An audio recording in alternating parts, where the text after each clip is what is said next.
ए B parallel P Q parallel D C आणि 3 parallel lines असतील तर आपण प्रॉपर्टी बघितलेली आहे. कोणती? 3 पॅरलल लाईन्सची property of 3 parallel lines and 2 ट्रान्सव्हर्सल्स.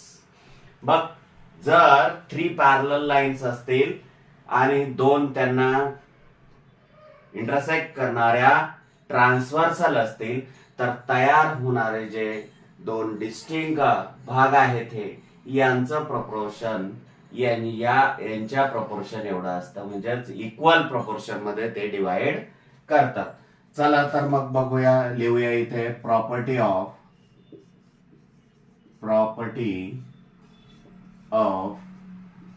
Parallel line and transversals. काय येईल मग? पॅरलल लाईनच्या प्रॉपर्टीनुसार AP upon PD is equal to BQ upon QC यांचा इक्वल रेशो येणार आहे. मग आता यांच्या व्हॅल्यू ज्या आहेत त्या आपण सबस्टिट्यूट करूया. व्हॅल्यू जर सबस्टिट्यूट करायचं, या चारही सेगमेंट पैकी कोणत्याही 3 व्हॅल्यू दिल्या तर आपल्याला चौथ्याची व्हॅल्यू काढता येते, हे तुम्हाला माहितीच आहे. चला तर मग बघूया आपण. AP is equal to what? 15. PD is equal to what? 12 is equal to BQ is equal to, याचीच व्हॅल्यू आपल्याला फाइंड आउट करायची, ऍज इट इज ठेवायचं. QC इज इक्वल टू 14 डिनॉमिनेटरला इकडे आल्यावर न्यूमरेटरला मल्टिप्लायला जाणार आहे. Therefore 15 into 14 divides 12 is equal to BQ. Reduce form मध्ये कन्वर्ट करा. 3 4 जा 12, 3 5 जा 15, 2 2 जा 4, 2 7 जा 14. Therefore BQ is equal to 7 5 जा 35 अपॉन 2 येणार आहे आणि 2 ने मग आता डिवाइड करा. 2 1 जा 2, 2 1 जा 2, 1 राहिला वरतून घेतला 5, 15 झाले. 2 7 जा 15, 2 7 जा 14, 15 मधून 14 गेले, 1 राहिला वरतून घेतला 1 0, 10 झाला. 2 5 जा 10. Therefore BQ is equal to 17.5. That's your answer. आता पाहूया आपण 6th एक्झाम्पल, त्यामधलंच find QP using given information in the figure असं म्हटलेलं आहे. आणि ही फिगर दिलेली आहे. याच्यामध्ये तुम्हाला ट्रायंगल MNP दिलेला आहे. त्याच्यामध्ये अँगल बायसेक्टर जो आहे NQ हा अँगल बायसेक्टर आहे अँगल N चा, आणि आपल्याला त्या जो अँगल बायसेक्टर आहे त्या अँगलच्या करस्पॉन्डिंग या साइड दिलेल्या आहेत आणि समोरील बाजूची ही एक भाग दिलेला आहे, हा काढायचा आहे तुम्हाला QP. मग तो कसा काढणार? तुम्हाला माहिती आहे theorem of angle bisector theorem काय सांगतो? अँगल बायसेक्टर थेरम असं बोलतोय किंवा असं दर्शवतोय की ज्या अँगलचा अँगल बायसेक्टर काढलेला आहे त्या अँगलच्या ज्या 2 रेज आहेत त्यांचा रेशो त्या अँगल बायसेक्टरने समोरील बाजूचे जे 2 भाग केलेले आहेत त्या भागांच्या रेशोच्या इक्वल असतो. बघ, चला तर बघूया आपण. गिवन डेटा जो आहे तो प्रथम राईट करूया. इन ट्रायंगल MNP रे म्हणा किंवा सेगमेंट म्हणा, रे NQ is angle bisector of किंवा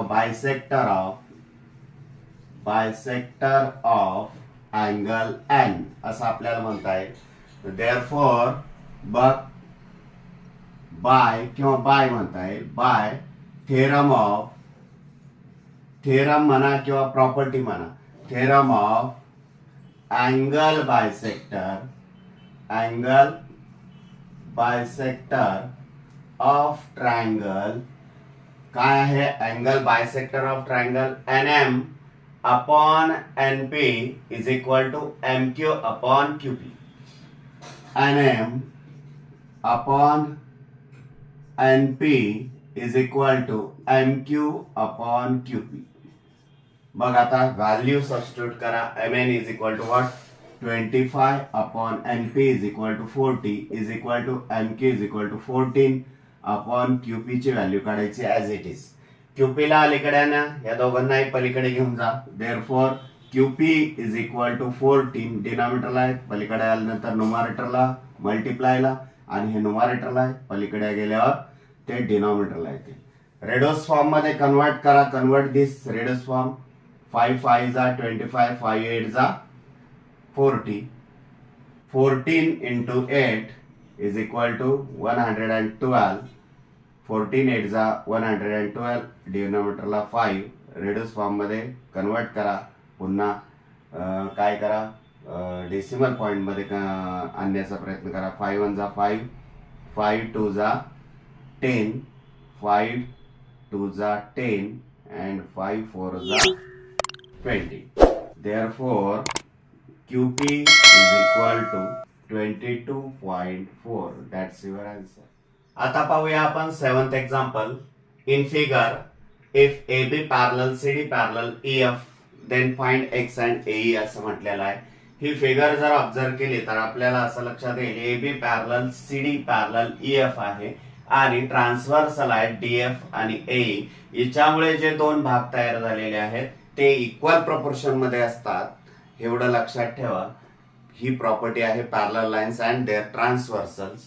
मग चला तिचाच वापर करूया. प्रथम जे गिवन आहे ते प्रथम राईट करून घेऊया. In figure AB parallel CD parallel EF, therefore by use property of parallel lines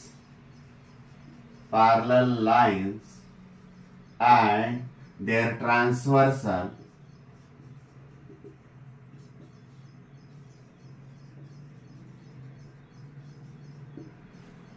काय येईल रे? पॅरलल लाईन्स अँड देअर ट्रान्सव्हर्सल्स नुसार जर यांचा विचार केला तर इकडून सुरुवात करूया. EC अपॉन CA किंवा CE upon AC is equal to DF upon BD. Therefore याच्यामध्ये जर व्हॅल्यू सबस्टिट्यूट केल्या तर CE ची व्हॅल्यू x आहे. x upon AC 12 is equal to DF is equal to 4 upon 8. Therefore 12 डिनॉमिनेटरला आहे, पलीकडे गेल्यानंतर न्यूमरेटरला मल्टिप्लायला जाईल. Therefore x is equal to 4 into 12 upon 8.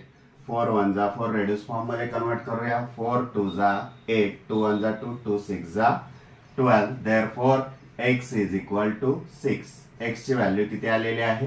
6. आपल्याला फाइंड द x म्हटलेलं आहे आणि AE सुद्धा म्हटलेलं आहे. x ची व्हॅल्यू म्हणजे CE ची व्हॅल्यू असते, ती CE ची व्हॅल्यू किती आहे? 6 आलेली आहे. मग चला तर आपण बघूया. आता आपल्याला AE ची व्हॅल्यू काढायची आहे. AE ची व्हॅल्यू म्हणजेच काय? AE चा डिस्टन्स म्हणजेच काय? A पासून C पर्यंतचा डिस्टन्स प्लस C पासून E पर्यंतचा डिस्टन्स. म्हणजेच याचाच अर्थ डिस्टन्स A अँड C च्या बिटवीन A आणि E च्या बिटवीन C आहे. बिटवीननेस ऑफ ACE यूज करता येईल. Distance of AE is equal to AC plus CE. याला रिझन द्याल betweenness of ACE. Value substitute करा. AC is equal to what 12 plus CE is equal to 6 is equal to 18. AE, therefore AE is equal to what? 18. That's your example. काय आहे बघा. In triangle LMN,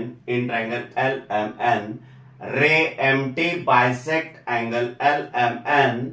If LM is equal to 6, MN is equal to 10, TN is equal to 8, find the length of LT म्हटलेला आहे.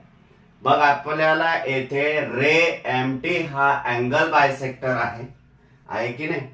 मग आपण येथे theorem of काय use करणार? Theorem of angle bisector of given triangle.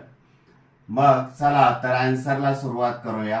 In triangle LMN, ray MT bisect angle LMN. Okay, bisect केला म्हणून angle bisector theorem आपण इथे यूज करू शकतो की जो अँगल बायसेक्ट केला त्या दोन ज्या रे आहेत त्यांचा रेशो हा समोरील ज्या बाजू रेने इंटरसेक्ट केलेले आहेत त्याचे दोन भाग झालेले आहेत त्यांच्या रेशोच्या इक्वल असतो. म्हणजेच काय, बाय थेरम ऑफ किंवा प्रॉपर्टी ऑफ पण म्हणू शकता, theorem of angle bisector, angle bisector of triangle, पुढे असंही म्हणू शकता ऑफ ट्रायंगल, काय येईल, LM upon MN is equal to LT upon TN. Therefore LM किती आहे, 6 दिलेला आहे, MN 10 is equal to LT आपल्याला फाइंड आउट करायचं आहे, TN is equal to 8. TN ला अलीकडे आणा, therefore 6 into 8 upon 10 is equal to LT. Reduce form मध्ये कन्वर्ट करा, 2 5 जा 2 4 जा, therefore 6 4 जा 24 upon 5 is equal to LT. Reduce form मध्ये डेसिमल फॉर्म मध्ये कन्वर्ट करा, 5 1 जा 5, 5 4 जा 20, 4 रिमेनिंग, कॅरी वरतून 0 घेतला, 40 झाले, 5 8 जा 40, therefore LT is equal to 4.8. That's your answer. 9th example पाहणार आहोत आपण. 9th एक्झाम्पल काय आहे, in triangle segment BD is a bisector of angle ABC.